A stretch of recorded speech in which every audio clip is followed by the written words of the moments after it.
Okay, happy Thursday. Hope you're having a good week. I think we might finally get a break from rain for a little bit. Those of you who ventured out Sunday morning, mega props to you.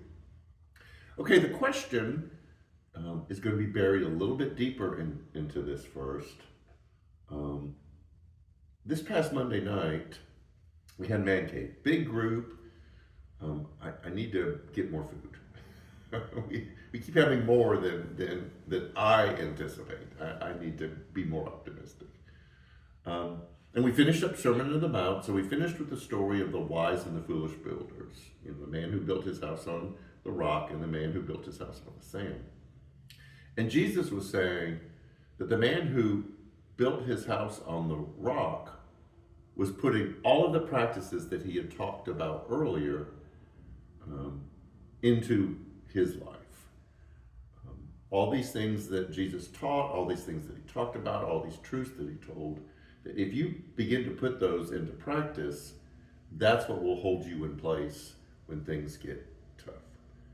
So the question I have is, what is your solid foundation?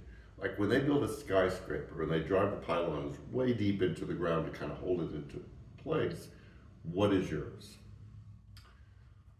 I know, and this is a valid answer, you're going to say, well, Jesus is my rock. And I get that.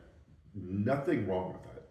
The problem is sometimes Christians have these pat, cliche phrases that we just kind of casually toss around, and they're not so much like well thought through answers. They're more conversation stoppers.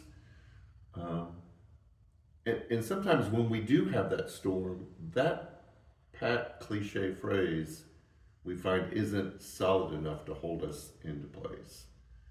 And so when I ask, what is your foundation? Jesus was saying, all of these things that I've taught are supposed to be your foundation. So what truth do you hold on to? What practices do you have? What are the specific things that are part of Jesus are part of your foundation? And when the men talked about it at Man Cave, what they said was that group. What is shared in that group? And everyone who's part of a smaller group, who doesn't just attend worship on Sunday morning, which is a great thing to do, but it's a start. The Wednesday night women's virtual group, the Thursday morning women's in-person group. We have a book study group, after party, Man Cave. All of these groups who kind of sit in a circle rather than in rows will tell you that that time spent wrestling over teachings in Scripture and sharing their own experiences and asking questions of each other is really what brings us to a stronger foundation. Yes, we have Jesus in our lives, but what are the practices that constantly remind you and grow that relationship? I'm even part of a smaller group called Inner Circle. There's just a handful of us. And we use that group to share prayer requests and struggles and victories when we can celebrate with each other and just kind of keep up with each other. And realize the importance of having people who want the same things you do out of life in close proximity. That is a solid foundation.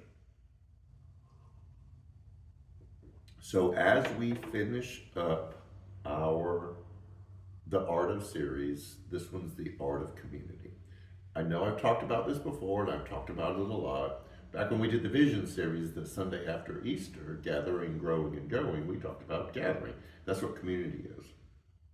But I'm going to present something really new and different this Sunday as part of this inner thing inside of us that's looking for something solid, something to help us deal with whatever it is that's going on inside of us.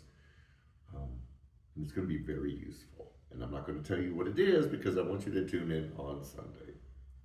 So join us Sunday for the final Sunday in the Art of series. Then we start a new one in June. Things are beginning to wind down a little bit. Our Promised Land area will not meet. Our school-age children won't meet in June and July, but we'll have activity packets for them in worship. We still will have childcare for preschool. Grief Share has wound down. We're looking to possibly start that back up in the fall. We may start our financial class again. So kind of keep up with everything that's going on because things are shifting as we move toward summer. Also, Food Bank Pantry, home bank. Food Pantry is this Sunday. I know it's Memorial Day weekend, but spread the word if you know of anybody who needs help with food. So I think that's it. I need to get into the day today. I'm a little bit behind, so I've got a lot I've got to do. Have a great week. Join us Sunday, even though it's a holiday weekend, and I'll tell you some cool things. We'll see you Sunday. Take care.